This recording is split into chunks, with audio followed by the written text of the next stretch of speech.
Just hours after a ceasefire between Israel and Hamas came into force this morning, there were clashes between Israeli police and Palestinians around the Al-Aqsa Mosque in the old city of Jerusalem. Hundreds have been injured in fresh clashes in Jerusalem.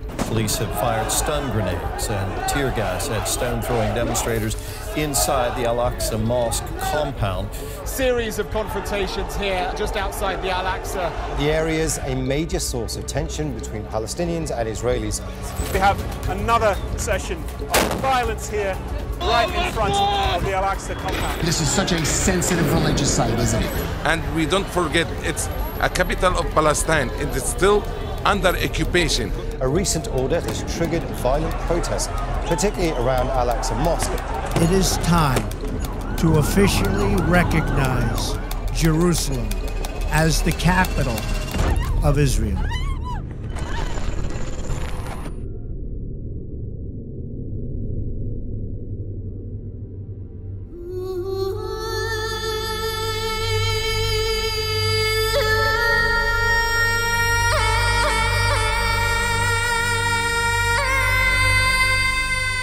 Na svete asi neexistuje miesto, ktoré by bolo symbolom na jednej strane toľkého nepokoja, napätia, konfliktu, kontroverzie a na druhej strane miestom vášni, presvedčení a pre mnohých potešenia.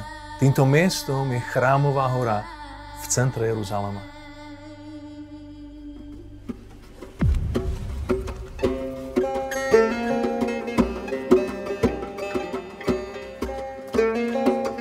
Bola to práve hora Moria, na ktorú Abraham priniesol svojho syna Izáka, preto aby ho tu obetoval svojmu Bohu. Tak ako to bolo v tých časoch bežné, že ľudia obetovávali svoje prvorodené dieťa, tak bola aj Abrahamova viera vyskúšaná.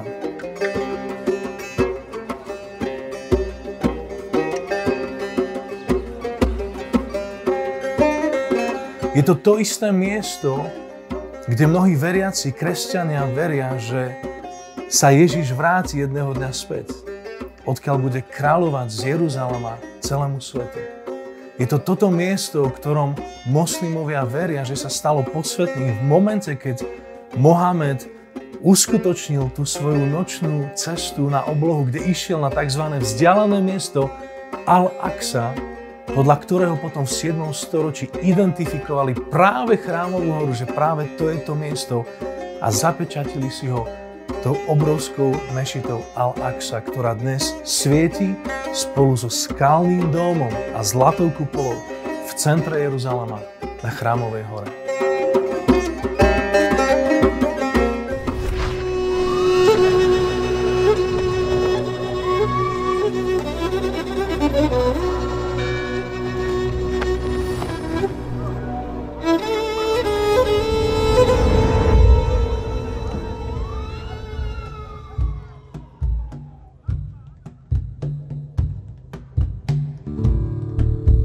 Do Jeruzalema chodím už takmer 20 rokov a jedna z vecí, ktorá ma tu vždy tak milo prekvapí, je to, že je to asi jediné miesto na zemi, kde sa všetci obyvatelia Jeruzalema zdravia pozdravom pokoj.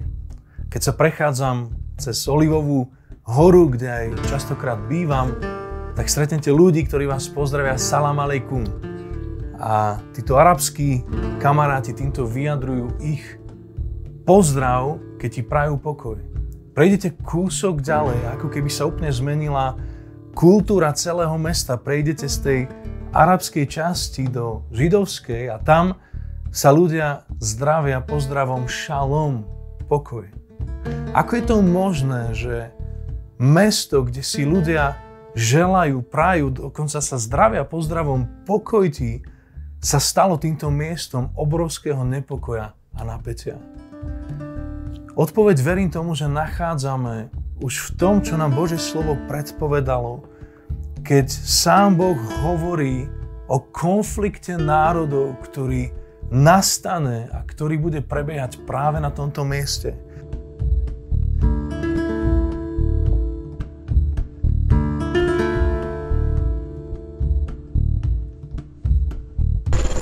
Israeli Prime Minister Naftali Bennett announced Israeli forces would respond with an iron fist.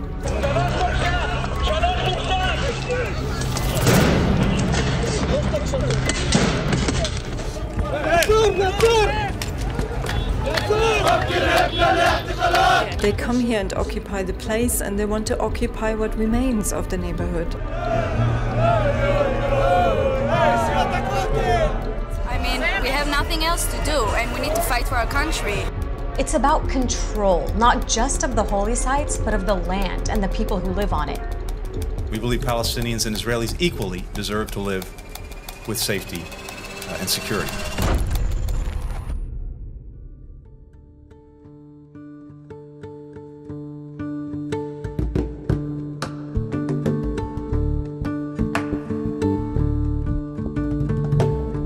V Žalme 2 je položená otázka, kde sa autor pýta, prečo sa búria národy, prečo ľudia vymýšľajú dárovnosti a prečo sa zoskupujú zemskí králi a kniežatá sa spolu radia proti Hospodinovi a proti jeho pomázanému. A potom ďalej napísané, že lebo on sám ustanovil kráľa na Sione, na svojom svetom vrchu. Čo ak konflikt Chrámovej hory nie je až tak o tom, komu bude patriť a kde presne geograficky nakresliť tú čiaru, aby bola aj jedna strana, aj druhá strana spokojná. Táto otázka ide ďaleko hlbšie a v podstate nie je o tom len komu bude patriť, ale otázkou ostáva, kto bude na nej uctievaný.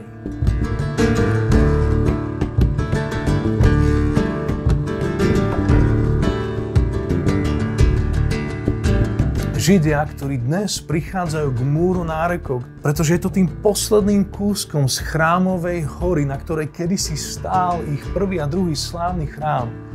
Miesto, kde kedysi stála svätyňa svätých. A dnes to je to posledné, čo im ostalo potom, ako v roku 70 bol chrám zničený Rimanmi.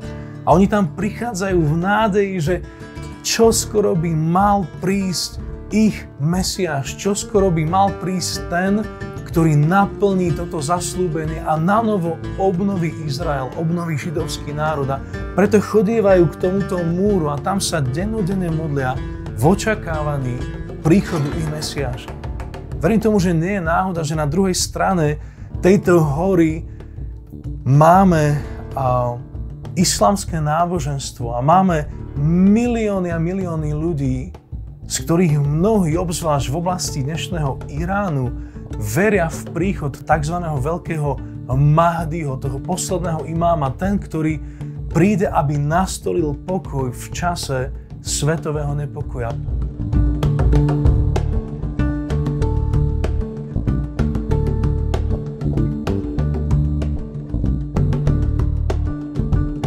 A teda zatiaľ, čo jedni očakávajú príchod Mesiáša, druhí očakávajú príchod Veľkého Mahdiho, je tu táto skupina, hrstka ľudí, ktorí veria tomu, že tento syn pokoja už raz prišiel. Ale nielen, že raz prišiel, ale on sa vráti späť.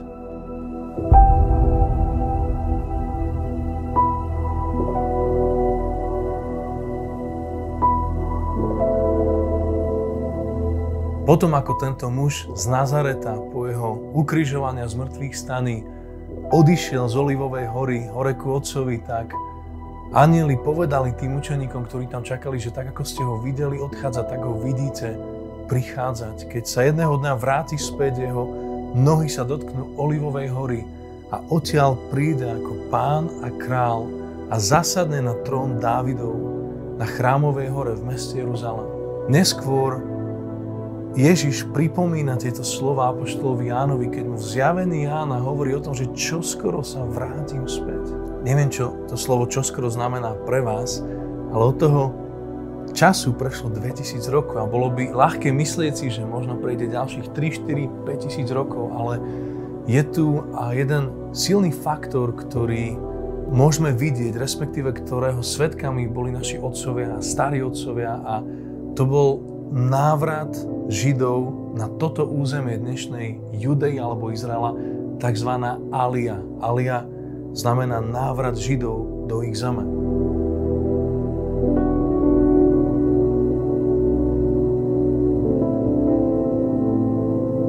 Prvých 19 storočí nikto nemohol tvrdiť, že by videl to, že by sa Židia navracali do tejto svojej zeme.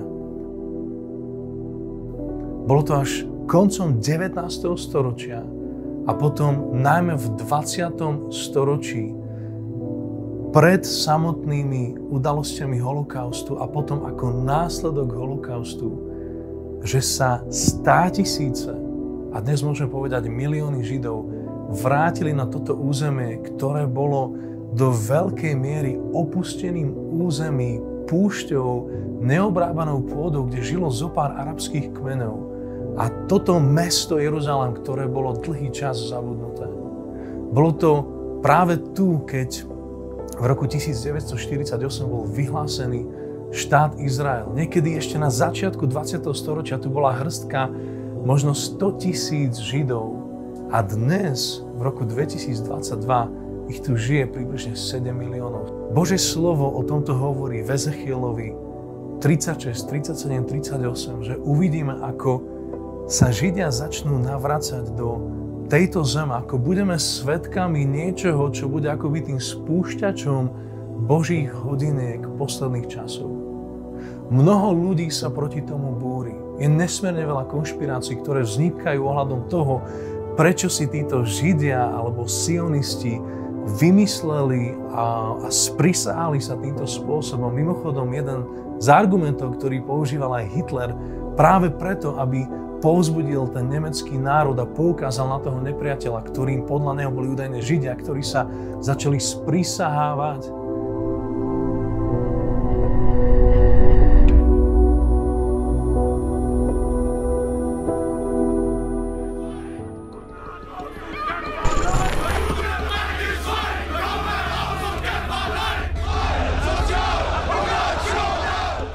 In recent years, a specter has once again reared its ugly head across Europe.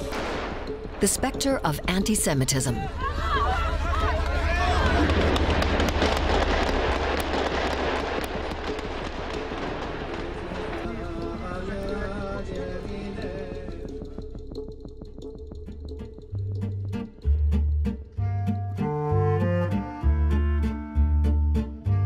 Sionizmus nie je primárne snahou Židov ovládnuť svet, ako to mnohí hovoria, ale je skôr snahou jednať s nenávisťou voči Židom. A či sa nám to páči alebo nie, štát Izrael a to hnutie sionizmu, vďaka ktorému štát Izrael vznikol, bolo len následkom toho systematického vyvražďovania 6 miliónov Židov, čo bolo vyvrcholením európskeho antisemitizmu. Po mnohých pogromoch si títo Židia povedali, že my potrebujeme náš štát, my potrebujeme krajinu, kde my a naše deti a deti ich detí sa budú môcť cítiť v bezpečí. Bolo by dnes veľmi naivné len tak povedať, že je tu nejaká snaha Židov ovládnuť svet, zvlášť ak sa snažíme porozumieť tomu, že celé stáročia zažívali prenasledované antisemitizmus, nenávisť, nemali miesto, boli rozptýlení do všetkých kútov sveta. A dnes môžeme vidieť, ako už takmer 7 miliónov z nich sa vrátilo na túto územie, kde sú ochotní veľakrát muži a ženy brániť toto územie svojim telom. Obklopení miliónmi moslimov, ktorí si neprajú ich existenciu na tomto území.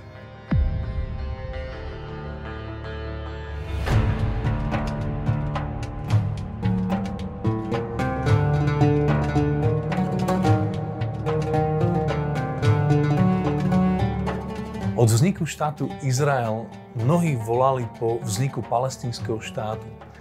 A dnes sa to môže javiť tak, že prečo to tá židovská strana, izraelská strana zdržiava, prečo nedoprajú Palestínčanom ich vlastný štát. A ja za seba poviem, že by som ho veľmi rád doprial všetkým mojim palestínskym priateľom aj nepriateľom, aby prosperovali, aby sa im darilo, ale situácia je ďaleko komplikovanejšia.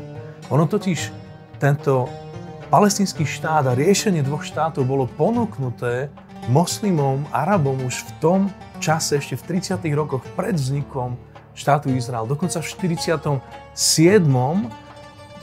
vznikol plán OSN na rozdelenie Palestíny, ktorý síce už nebol taký výhodný pre Arabov, ale aj ten odmietli. Aká je teda reálnosť vzniku dvoch štátov? Pamätám si, keď som bol na stretnutí, kde boli ľudia zodpovedajúci za obranu Izraela, ktorý mimochodom vynakladá obrovské prostriedky, obrovské percento ich HDP len na to, aby sa bránil, či je to proti raketám zo strany Hizbaláhu z Libanonu, zo severu, Hizbalah, ktorý je podporovaný Iránom, ktorý verejne hlása vymazanie Židov a Izraela z mapy, alebo či to zo strany Hamasu a z pásma Gazy, kde sa snažia síce pomerne neúspešne ostreľovať tie južné časti Izraela, ale ako to vyzeralo ďalej do roku 2006, kým ešte vládol palestínskej autonómnej oblasti Fatah, sa črtala určitá cestovná mapa mieru pre toto územie dnešného Izraela a Palestíny.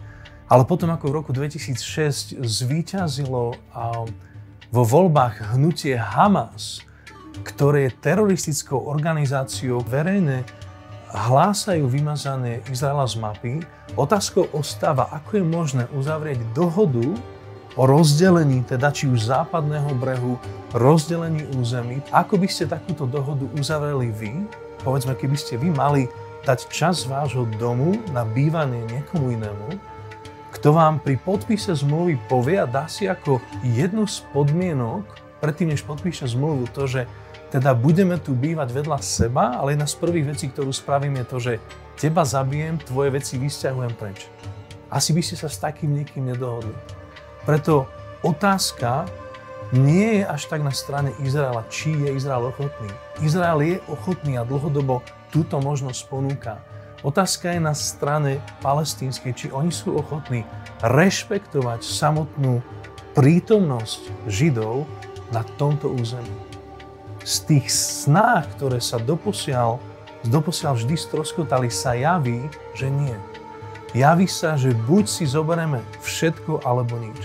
Aj tu niekde sa kreslí tá čiara tohto konfliktu, kde kedysi východný Jeruzalém, na ktorom sa dnes Chrámová hora nachádza, bol súčasťou Jordánska. Nepatril Izraelu ani potom, ako štát Izrael vznikol.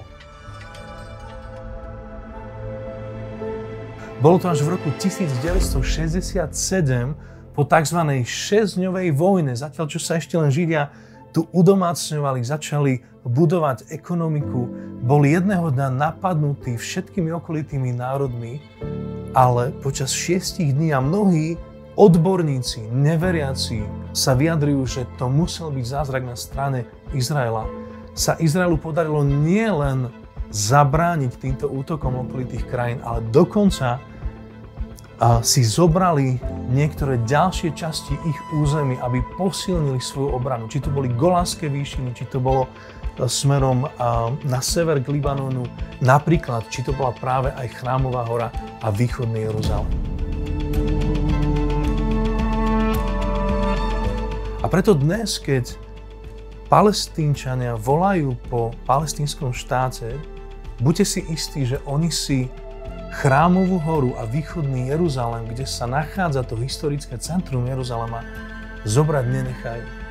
Izrael je ochotný rokovať o dvoch štátoch, ale takisto nie je ochotný, aby celá Chrámová hora, a teda celý východný Jeruzalém, patrili plne pod autonómnu správu Palestíny.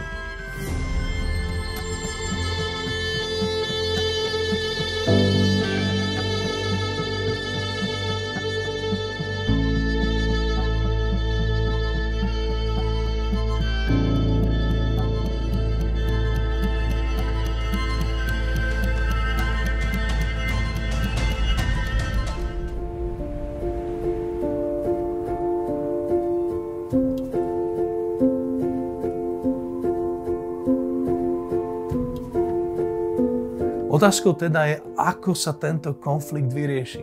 Otázkou je, kto by mal na toto nejaké diplomatické a iné schopnosti, aby mohol na tento konflikt nielen týchto národov, ale aj tých svetov, ktoré sa tu stretávajú. Z jednej strany ten moslimský svet, z druhej strany ten judeo-kresťanský alebo ten západný pohľad. Kto by vedel rozlúštiť túto otázku? Kto by mohol nastoliť tento pokoj? A zatiaľ, čo Židia očakávajú príchod svojho Mesiáša, tak my vieme z Božieho slova, že je napísané, že Izrael nebude porazený militantne. Je fascinujúce vidieť tento malý národ, ako sa dokáže brániť proti tak obrovskej prevahe. Ale je napísané, že Izrael nebude porazený militantne, ale bude podvedený, podpísaný tzv. Mierovej zmluvy, kedy na obdobie 7 rokov bude podpísaná zmluva niekým, kto príde ako ten, ktorý bude zastupovať riešenie do tohto napätého prostredia, do tohto konfliktu. Jedni v ňom možno uvidia Mesiáša, druhí v ňom možno uvidia veľkého Mahdiho. Ale v Božom slove je napísané o tom, že to bude práve tento muž, ktorý prinesie a nastolí falošný mier. Na začiatku sa bude všetko javiť, ako prišlo riešenie tejto napätej situácie, ale po určitom čase obráti svoj hnev a svoju nenávisť voči izraelskému národu. Už raz toto naše dejiny zažili. Už raz to videli, keď povstal Hitler, ktorému sa podarilo zmanipulovať celé Nemecko a mnohé okolité národy a potom nejakým spôsobom vyhubiť 6 miliónov Židov.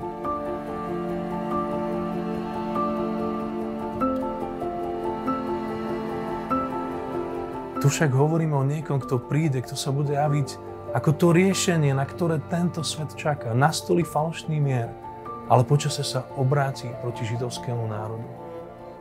Tu niekde čítame o tom, že nastane táto vojna národov. Niektoré sa rozhodnú stať s Izraelom, niektoré sa rozhodnú prísť mu na pomoc.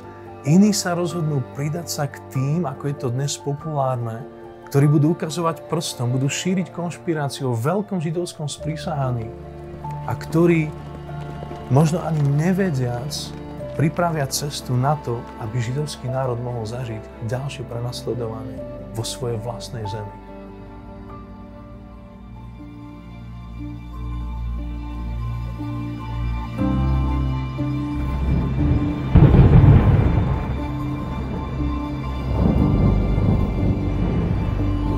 Otázka pre mňa a pre teba vo svete, ktorý dnes sa nám snaží tak jednoducho ukázať na to, kto je vinník a kto je obeťou, je, či sa budeme držať toho slova, ktoré tu je večne. To slovo a zasľúbenie, ktoré Boh dal ešte Abrahamovi aj o tomto kúsku zeme. A budeme stáť v Izraelom nie zaslepene, nie schvaľovať všetky jeho politické rozhodnutia, pretože je naozaj veľa krívd, ktoré sa dejú na strane voči Palestíne. Ale budeme stáť vediac to, že táto snaha nie je len o riešení dvoch štátov, ale je hlbokou nenávisťou, priam demonickou nenávisťou voči izraelskému národu a Židom. Už raz sme ako ľudstvo túto chybu spravili a dopustili sa jej.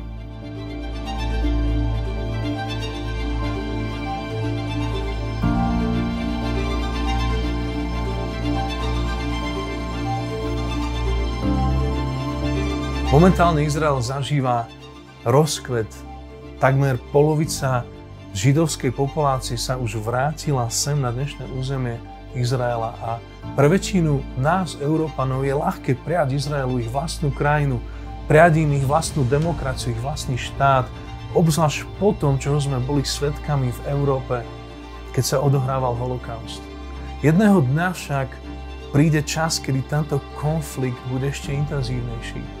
Správy, ktoré budeme počuť, možno už nebudú voči Izraelu také priaznivé, ako sú dnes. A povstanú mnohé hlasy, ktoré začnú hovoriť o tom, ako aj tento Izrael len utláča túto pôvodné obyvateľstvo a je potrebné s ním jednať. To napätie na Chrámovej hore bude rásť. Je ľahké hovoriť o riešeniach tohto problému v čase relatívneho pokoja, ale tie skutočné postoje ľudí a národov sa ukážu, až keď príde búrka. A tá búrka prichádza.